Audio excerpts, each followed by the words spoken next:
Saudi अरब और संयुक्त अरब अमीरात के बीच टकराव अब जंग के द्वार पर पहुंच चुका है, जिसकी वजह है यमन में यूएई समर्थक सेना और सऊदी समर्थक सरकार के बीच संघर्ष। लेकिन ऐसा क्यों है, इस खास रिपोर्ट में आपको दिखाते हैं। अरब के ये दो ताकतवर चेहरे हैं जिन्होंने मुस्लिम ब्रदरहुड के लिए सबसे बड़ा आर्थिक आधार तैयार किया है, लेकिन ब्रदरहुड के सरपरस्त इन्हीं दो ताकतवर शख्सियतों के बीच अब दरार आ गई है और ये दरार खाई में भी तब्दील होने जा रही है।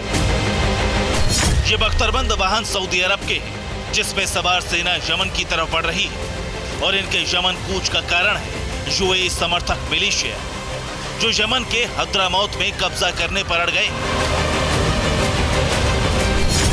अब सवाल ये है कि मामला यमन का है तो फिर यूएई और सऊदी अरब के बीच टकराव क्यों बढ़ा? इस सवाल का जवाब है अरब रीजन का अर्थतंत्र चलाने वाला तेल।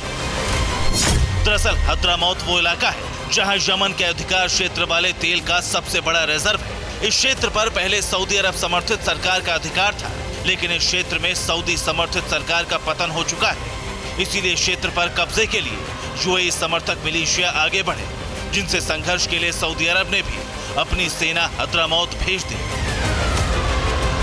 हालांकि सऊदी अरब की इस कार्रवाई का कारण यमन की अराजकता पर नियंत्रण बताया जा रहा है, उग्र मिलिशिया को रोकने की कार्रवाई बताई जा रही है, लेकिन मकसद यूएई समर्थक मिलिशिया के ऑल रिजर्व की तरफ बढ़े कदमों के बाद लिए गए फैसले ने सऊदी की नीयत पर सवाल खड़े कर दिए।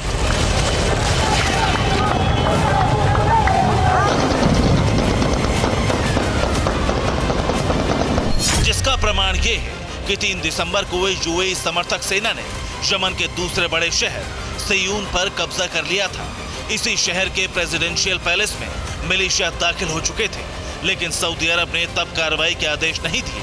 लेकिन जैसे ही यमन के हद्रामौत प्रांत की तरफ मिलिशिया ने कदम बढ़ाए, वैसे ही सऊदी अरब ने सेना भेजने का फैसला ले लिया।